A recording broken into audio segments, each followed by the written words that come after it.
Hello artists! For this week's art lesson, we're going to leap into spring with some colorful spring frog drawings.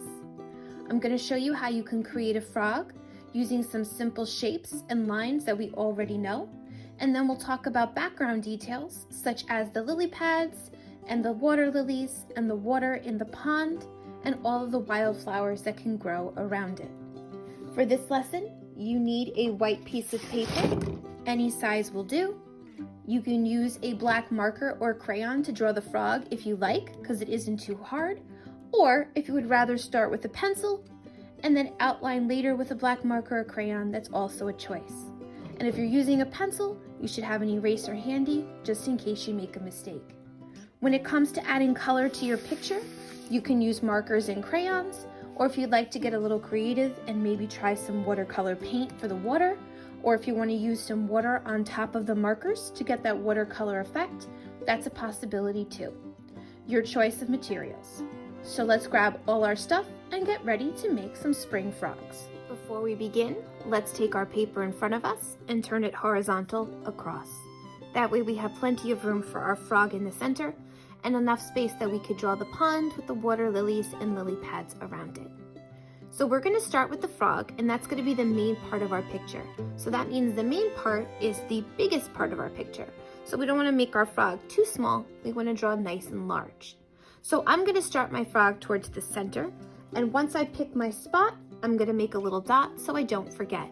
Now remember, you can use a marker to start your drawing, or a black crayon, or if you'd rather begin with a pencil, just in case you make a mistake, that's okay too. You can always outline later if you want to see your frog drawing a little bit darker. There's my starting spot, and from that spot, we're going to make an oval, our stretched out circle, to start the head of our frog. So I'll put my pencil down, and I'm going to go out and all the way around like an egg to create my oval for the frog's head. Now the eyes of a frog are nice and big, and they stick up right on top of their head. So on top of that oval, I'm going to make two curves, 1 and 2. And inside, I will color a smaller curve for the center of the frog's eye. I have the two little lines for the nostrils for our frog to breathe, and below that, I will make a nice big smile for our happy spring frog. Below the head is the frog's body. So we're going to make a curved line, nice and big, that goes from one side of the head all the way to the next. And I'm going to draw one more curve, not too big, not too small, inside that one for the center of the frog's stomach. Now our frog is going to be sitting on a lily pad, which are those green leaf flowers that float around on the top of the pond that frogs leap from one to the next to get across the water, and sometimes they sit on them for a little bit of rest.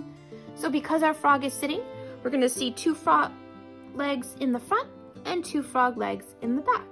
So we'll start with the front ones. Right underneath the body, right here in the middle, let's make our straight lines.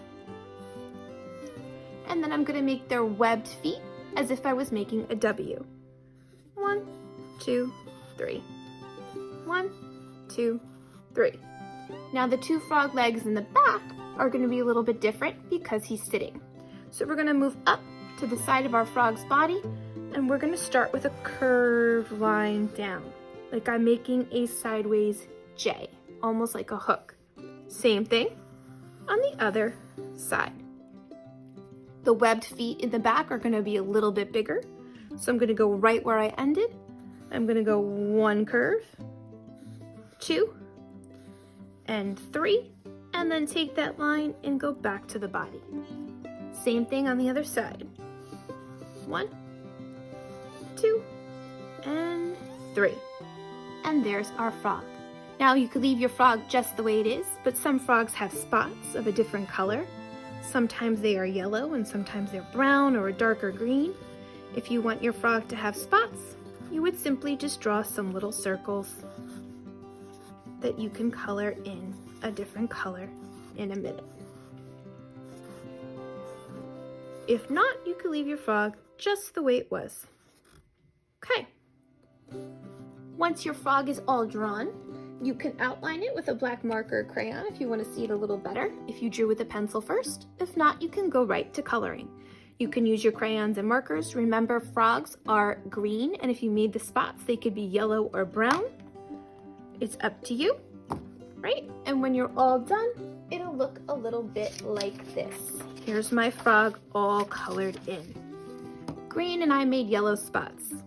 Now that I have my frog all colored, and remember you could pause the video if you want to color before you move on, I'm going to get ready to make the background. So we're going to start by making some water, and we're going to make some water lilies, which are the flowers that grow on top of the green lily pads that float in the pond. So I have to pick my colors before I start. I'm definitely going to need green. Remember, markers, crayons, colored pencils, whatever you have is perfectly fine. I want to have my water lily flowers, which are usually pink, and sometimes they are purple, and sometimes they are yellow. I want to see the water that my frog is floating in, so I need to have some blues. Maybe I get a light blue and a dark blue. I can even get a little bit of purple if I wanted, darker purple. Sometimes the water looks like it has a little purple or a little teal or a green in it. I can get crayons to go with that too, whatever you have. But it's a good idea to have all your colors out before you start so that you know what you're going to use. I'm going to take my colors and push them to the side. And we're going to start with our lily pads first. So that's the green leafy flowers that our frog is going to be sitting on and that float in the water. So let's take our green and let's go underneath our frog, and it doesn't matter what green you're using, dark or light, or if it's a crayon or marker or a colored pencil, this will work. We're gonna go right underneath our frog's legs. I'm gonna put my green down. I'm gonna curve all the way around. And there is my oval shape for my lily pad. Now I could color it in with the same green. I'm going to actually use my marker to draw, and I'm going to color it in with my green crayon.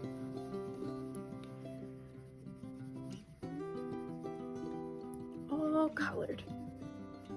Now, besides the big lily pad that my frog is sitting on, I want to make some other ones that are going to be floating around it.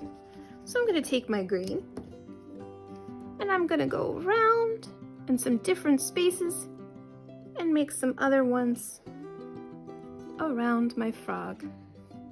Can even make a few go off the page a little bit, where I only see part of it.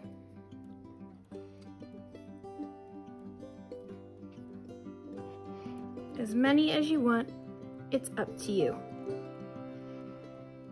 Once you have those little ovals drawn, you can color them in, again with your marker or with a crayon. I'm going to use a lighter green this time.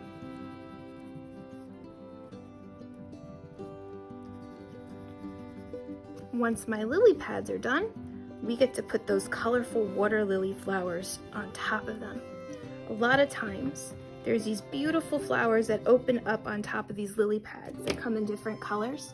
They're called water lilies, and they're one of the most special flowers in the world because they can grow not on land, but actually on the water. So that's why they can float on top of the lily pads. They don't have to be on the ground like other flowers that normally grow from your garden. So you could pick what color you want your water lilies to be. A lot of times they're pink or purples or yellows. And I'm gonna start with a pink, and I'm gonna go right to my first lily pad, and I'm gonna make a curved U first. And then I'm gonna go 1, 2, 3. And I'll just take my marker and color in my water lily. And I could do that again over here. Curved line, 1, 2, 3. And color it in. And I could switch to different colors. Maybe I'll make some purple. Curved line. 1, 2, 3. I like to do each color a couple of times. And I think I'll make a few that are yellow. Curved line. 1, 2, 3. Curve. remember, if it's easier, you could always draw with a pencil first before you color in any of these lily pads and water lilies. If you're a little bit nervous and you're not sure and you want to just try it with a pencil before you color in case you make a mistake, that's okay too. Nothing wrong with starting with a pencil. And I've switched to a different pink just in case. Got some different colors. Okay, so I have my frog on my lily pad and I have my water lilies floating around him. Now I have to make the line for the actual water, the pond that my frog is in. So I'm gonna pick my blue, whether it's a crayon or a marker, does not matter. And my water line is gonna go behind my frog because he's sitting in the water. So I'm gonna go above my frog's head and I'm gonna make a curved line for the pond from one side of my paper to the next. Now, even though he's sitting in a pond and it isn't an ocean, there are ripples across the water when it is moved. So I can take my wavy lines with my blue and I can add some lines for the ripples in the water. Put some underneath the lily pads as they're floating.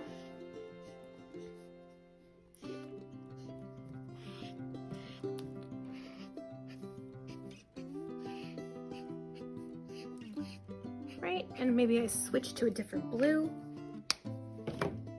so it's not all the same color. Maybe I'll make some light blue also.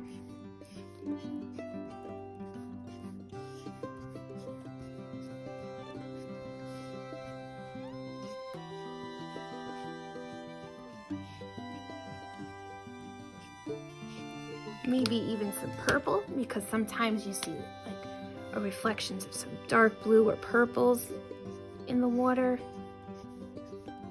Could even do a little green if you wanted. It looks good if you use more than one cool color, like purple, blue, or green. It helps the water really stand out around your frog.